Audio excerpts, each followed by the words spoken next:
Shalom, selamat pagi. Kita akan mendengarkan firman Tuhan. Sebelum kita melanjutkan berbagai aktivitas kita hari ini, kita berdoa. Kasih dan damai sejahtera yang dari Allah Bapa dan dari anaknya Yesus Kristus menyertai hati dan pikiranmu. Amin. Bapak Ibu yang dikasihi Yesus Kristus, firman Tuhan untuk kita pada hari ini tertulis dalam kitab 2 Tawarik pasal yang ke-18 ayat 13.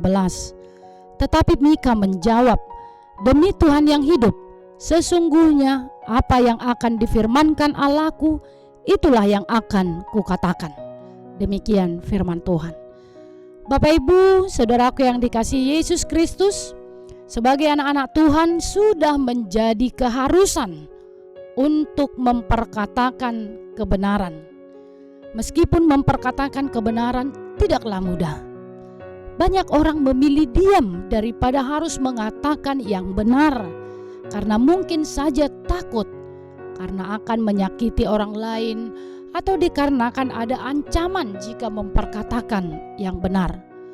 Bahkan ada juga orang yang memilih menyimpan kebenaran dan memperkatakan yang salah, seolah-olah menjadikannya kebenaran.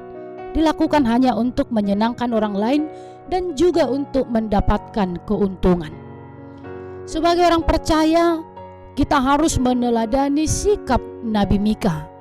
Sebagaimana kita ketahui, Nabi Mika dengan berani menyuarakan perlawanannya secara khusus terhadap situasi sosial yang bobrok di sekitarnya. Dia menyoroti ketidakadilan sosial akibat dari penyembahan berhala dan difusi akibat invasi bangsa asing.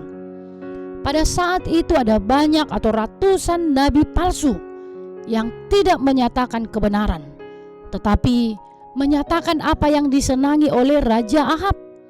Dan Mika menjadi nabi yang selalu berbeda. Hanya seorang diri memperkatakan kebenaran.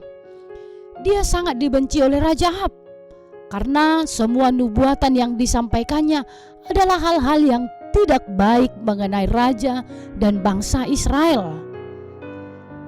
Pada saat itu, karena Raja Ahab adalah raja di masa kepemimpinannya, kemerosotan moral terjadi. Dan percaya akan berhala-berhala. Raja Ahab adalah raja yang mengutamakan keinginan sendiri, mendengarkan nabi-nabi palsu yang selalu menyenangkan hatinya dan mengabaikan kebenaran. Berbeda dengan Yosafat dalam pasal 18 ini, mencari seorang nabi untuk mengetahui kehendak Tuhan yang sebenarnya, dan dialah Nabi Mika. Dalam teks ini Mika dengan tegas dan berani mengatakan, apa yang akan difirmankan Allahku, itulah yang akan kukatakan. Dia tidak takut kepada raja yang bisa membuat resiko yang tidak baik bagi dirinya karena kebenaran yang diungkapkannya. Dia tidak takut berbeda dari nabi-nabi palsu. Dia sangat berkomitmen tetap memperkatakan kebenaran firman Tuhan dalam situasi apapun. Bapak Ibu saudaraku yang dikasihi Kristus, mintalah kekuatan dan hikmat dari Tuhan supaya kita selalu berani menyuarakan kebenaran. Jangan menjadi orang yang apatis. Sebagai anak-anak Tuhan, dimanapun dan dalam situasi apapun, kita harus menyatakan kebenaran. Mungkin saja tidak disukai banyak orang, tetapi kebenaranlah yang akan merubah keadaan menjadi lebih baik. Dan kebenaranlah yang akan merubah seseorang menjadi lebih baik juga. Amin. Selamat beraktivitas, Tuhan memberkati.